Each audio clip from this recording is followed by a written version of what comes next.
Hello and welcome back to the preview show. It is Tour Down Under, and I am delighted to be joined by Oscar Onley of Team Picnic Post NL. Oscar, glad to have you on. Two Scots. At last, I've achieved my dream of having a Scottish professional cyclist on this. So delighted to have you today. Thank you. It's good to be here. Thanks. Now, Tour Down Under is a race you know well. Last year, you won the Queen Stage on Willunga. I think you finished fourth overall on GC. You're back again. Obviously, it's a race that suits you well. So we're going to dive in and take a look at some of the stages.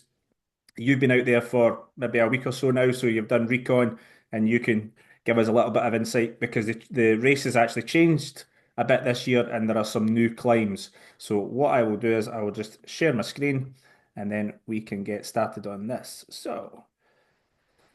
Okay, so the first one I'm going to look at will be stage two. Stage one is a boring sprint stage.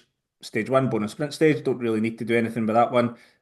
Stage two is where it's kind of going to get started. So, stage two, you did Mengler's Hill last year in the race, but it Yeah. was from the other side, the easier side. This year it's a harder side, so it's 3 laps. Uh, it's going to be pretty windy as well, and this area is very exposed, as you can see from the map. What's the climb like from the harder side? Yeah, I've not actually done this climb from this side, but I kind of remember how the descent was and yeah, just looking at the profiles on VeloViewer. And yeah, it looks yeah, it's a decent climb, but to be honest, I don't expect too much on this stage. I think it's a little bit too far from the finish, and I think the wind will probably play more of a factor in this stage than this climb.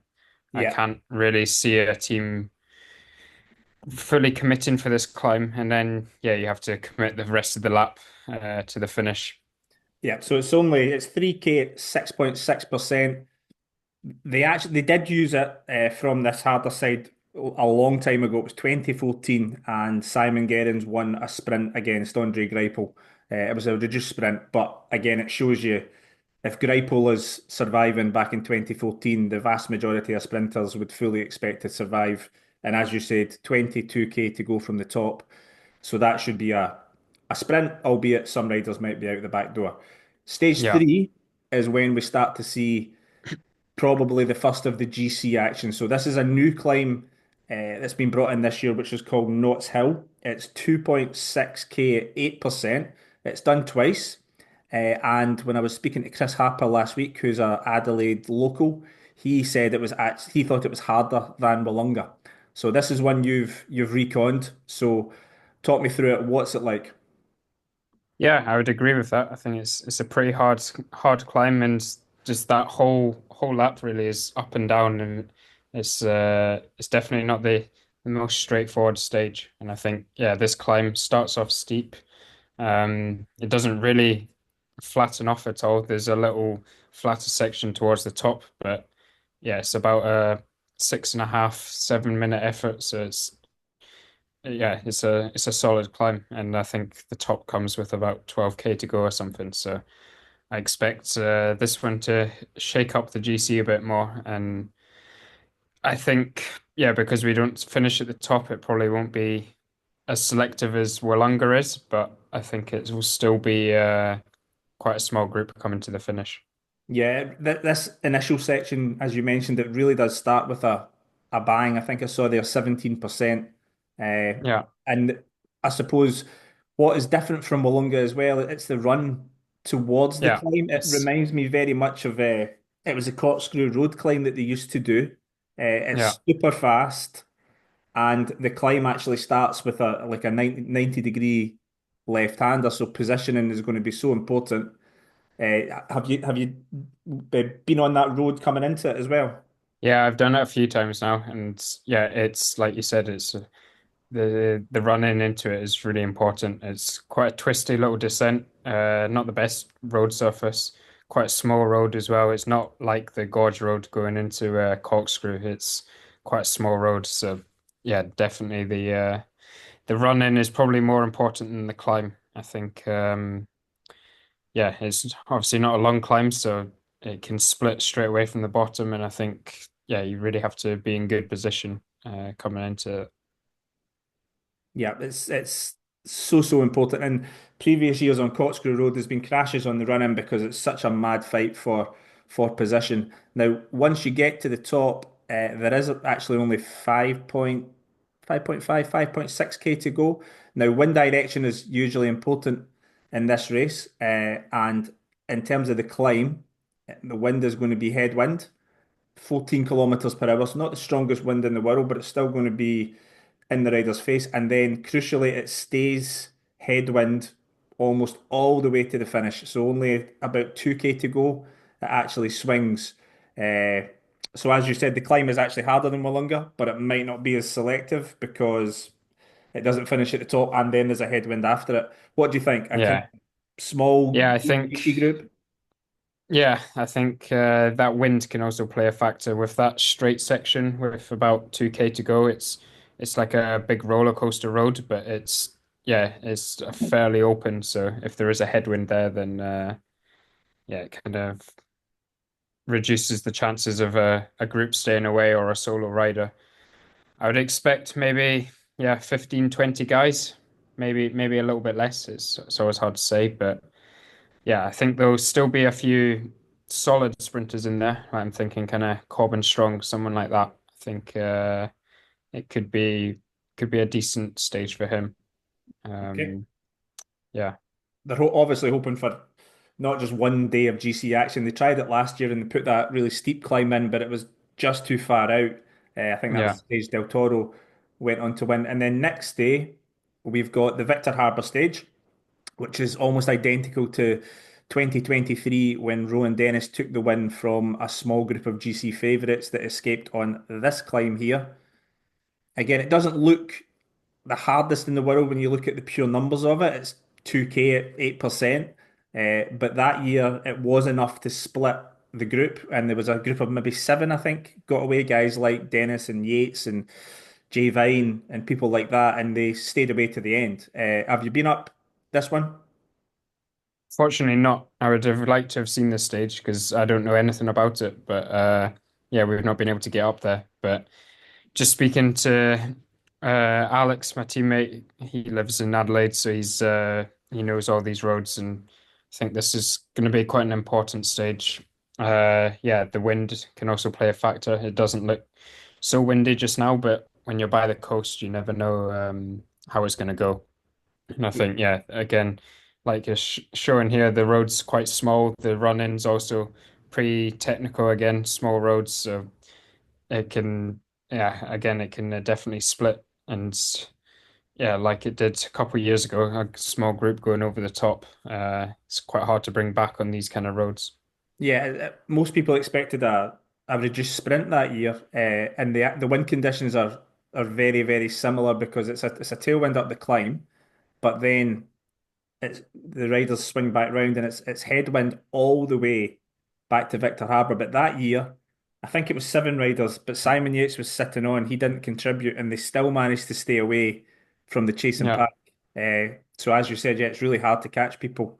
Narrow roads, twists and yeah. turns. It could be another GC day, but I think that year the elastic snapped right at the very top.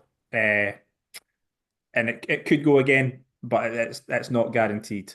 And then we've got stage five, which is obviously the big one, Willunga, which you won last year. Now I rewatched last year just to get a reminder of what it was like, and you seem to ride a really almost like a perfect climb. You made the right decisions in the heat of the moment. Harper went away, Yates let the wheel go, you followed. Then the group came back to you, and then I think when Alaphilippe launched, you were in his wheel. What do you remember of last year? Yeah, like you said, I followed Harper in the beginning, and at first I was kind of questioning whether I should do that because I've kind of done this in the past, following riders and then kind of going over my limit too early. So I made sure to stay within myself and not contribute with him. And yeah, I think the group came back, and then I was just kind of trying to sit in and just kind of floating around the front, making sure you didn't miss any gaps that opened. But in the end, it's quite a fast climb, so sitting on the wheel is it does play a big part. And yeah, I think Yates put in the first big attack, which was good for me. It kind of strung out the group a little bit, and then I think Alaphilippe went over the top of there, and I just got onto his wheel, and yeah, just kind of carried the speed from his attack onto the finish. And it looked like first into the corner should be the winner. There's not a Yeah, huge amount that's of space after the corner, is there?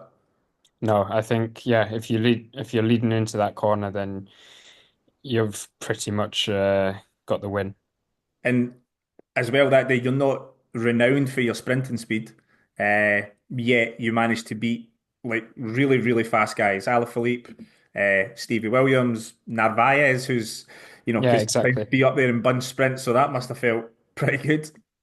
Yeah, yeah. Like, yeah, if you put me, Stevie, and Novice in a sprint, I'm gonna come third almost every time. So I guess the sprint at the top of here, even though you're hitting pretty fast speeds by the top, like is quite it's not very steep at the top, but I guess the climb before it plays quite a big factor in that finishing sprint.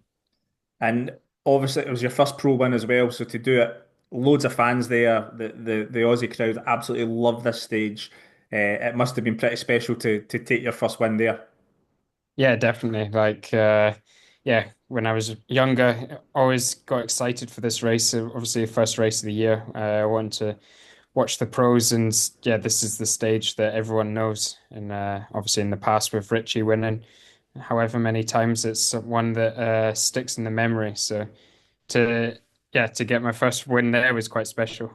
And now the British riders have a claim over it because Matt Holmes won a number of years back, and now you've won.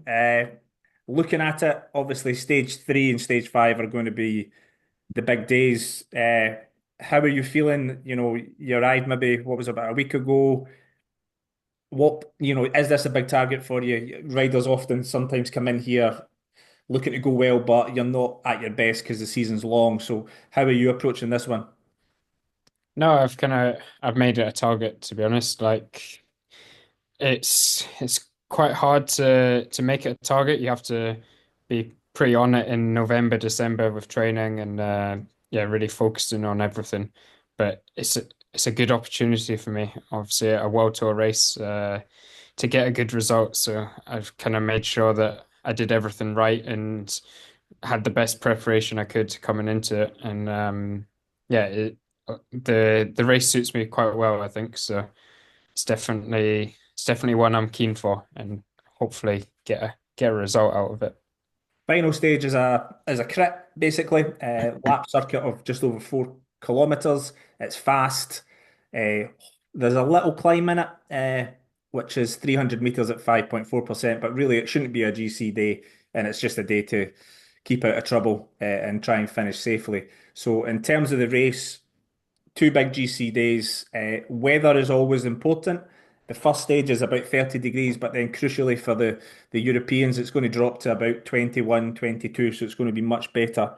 Uh, Now, in terms of last year, obviously you started really well, winning that stage in Willunga, and then you suffered in the Cadell race, the first of 3 collarbone breaks throughout the season. That must have been so frustrating. Yeah, it was yeah. So I'd done one in already in August of 23, and then did the second one in Cadell's last year. And yeah, to it's not even the break that's the most painful part. It's just having to go through all the rehab and everything with like surgery and stuff in the coming weeks. That's the part I struggled with the most. And yeah, in the end, you don't take that much time off the bike. I think uh like a week in total, not even, and you can get back into training quite quick. But it's just all the fuss around it that's been hard for me, I guess. You could have asked them. They were in that many times to put some strengthener in or something, some. Yeah, exactly. It's they're fully metalled up now, so touch wood, they're okay for a while. Now, despite that, last season was a big success. Probably first win as a standout, but for me, eighth place Tour de Suisse was a massive moment. I think a lot of people were seeing you as a sort of Ardennes style punchy climber, and you are, and these climbs suit you. But to go to Swiss and do so well on the big, longer mountains must have been very satisfying for you. Yeah, it was my first test at the World Tour at these kind of longer climbs. And Swiss last year was quite a different race to normal. Like there was a lot of short stages and one or two climbs. But yeah, it gave me quite a lot of confidence that I could be up there, and yeah, I was fairly close to the front in these finals, and it's something I'd like to kind of look into in the future. I think, like you said, the Ardennes and these uh punchier kind of 1 week stage races suit me quite well just now, but I think yeah, in the coming years and this year as well, uh, can try and focus a little bit on the longer climbs as well. And how was your first Tour de France? How did the how did that feel? It must have been like dream come true. Yeah, it was a bit of a whirlwind, really. It was obviously, yeah, it was a really good experience to be there, and obviously winning the first stage with Roman and Frank, that was a really special day, and the following day with the yellow jersey in the team as well. It's a memory that I'll keep forever. But my eyes also got opened there that in during those 3 weeks. It really felt like a different level to some of the other races I'd done. And yeah, I guess it's just more riders at the top compared to yeah, Swiss or any other World Tour race, I guess. And they gave me a lot of motivation to come back in the future and try and be up there and competing for those stages. And is it as crazy as people say, like the whole circus around it, the fans, Yeah. the media, is it just like another level altogether? Yeah, and I think obviously because we won the first stage as well, then it was 10 times what it would normally be. It was there was so much more attention on the team, and yeah, for the top riders, they're getting this every day, and so to experience that for 1 day was nice, but I would struggle to live like that for 3 weeks. So it was a really cool experience though. Now that first stage, you were in the chasing pack when Bardet and Vandenbroek was no, what's he called? Yeah, Frank. Ah, yeah, Frank yeah. Vandenbroek. So you were in that chasing pack. Did you think they were catching them? Because it was so No, tight. yeah, to be honest, I didn't really know what was going on. I knew they were up the road, and I thought Madouas was still with them. And then it was only at 2K to go. We went under this little bridge, and we could see them like on the top of a little rise. And then I realized it was just the two of them. And then from there, I was like counting the corners after counting the seconds after each corner, trying to work out if we were going to catch them or not. Because we were motoring. Like I think Trek and Visma they were really pulling hard on the front. And I didn't realize how much of a headwind it was as well. I stepped out at one point, and the wind just hit me. I was like, oh, this is going to be hard for them to stay away. But I It think was, it was on you go, sorry. Yeah, Frank was on another level that day, and I think we all knew he could do something like that. He's really got a big motor in him. But yeah, for him to do that in his first stage of his first tour was something really special, and obviously for Roman as well in his last tour, and yeah, it was the perfect day. Yeah, from a fan's point of view, that's what watching cycling is all about, especially something like Bardet, who is so popular. And then you've got all these teams chase. Unbelievable they stayed away. Definitely one of my favourite stages of last year. Now, you also went very close later on in the season. So, Tour of Britain, second overall on GC, over in China and Guangxi, second overall on GC. Your sort of end of the season went well. You also performed strongly over in Poland. Uh, that must have been good in terms of your build up towards this season. Yeah, I came out of the tour in a really good shape actually. I was definitely fatigued after the tour, but took a few easy days, and then I really felt like I stepped up another level after that, and went to Poland and had some good performances there. Crash on the first day, kind of ruined the GC there, but yeah, and then I was focused on performing at Worlds, so I had a big block of training for that, and Tour Britain fitted in well for that as well. And that race gave me a lot of confidence because it's not really the kind of course that suits me so well. There wasn't that much climbing or that hard climbing, but I could kind of still be competing up there. Um, so yeah, it just felt like I stepped up a level after the tour. Because you went away with, I think Stevie Williams attacked on the, I can't remember the name of the climb, the steep little kicker that's in the Yeah, Nationals, and Stevie's gone and you follow, and Philippe eventually gets across. Then he's refusing to work, uh, and then you go to the sprint, and as you said, you know yourself, Stevie's different level in terms of his sprinting speed. yeah, yeah, Uh, yeah, exactly. Yeah, so it was probably as good as you could have got. And then China, that final. That wasn't was it the final stage? The climbing stage with Van Eetvelt. And looking back, do you think he forced you into doing a bit too much work? yeah. I think to be honest, I think yeah, I could have won that stage. I learned from the previous year and not going too early. Uh, I still maybe went a slightly too early. I think because I knew how steep that final, what, 300 meters is. Yeah. And I kind of thought, I knew I had good legs and I thought I'll just take it on from the front. And yeah, he's also got to make that effort to get round me. But he just had that final part to get round me in the last 50 meters. And I was speaking to him afterwards, and he said he was also like really on the limit. So I think it was quite close between us. Yeah, it could have gone either way. But I also did some pretty big numbers there as well. So it gave me a lot of confidence as well that can do a performance like that. Because it was that horrible sort of way where Lafay was still away because he'd attacked early. Van Eetvelt did I mean, to be fair to him, he did do some pulling as He well. did a lot of work. Yeah, yeah, Uh, yeah. but it's that way if you or him didn't go to the front, Lafay's winning anyway.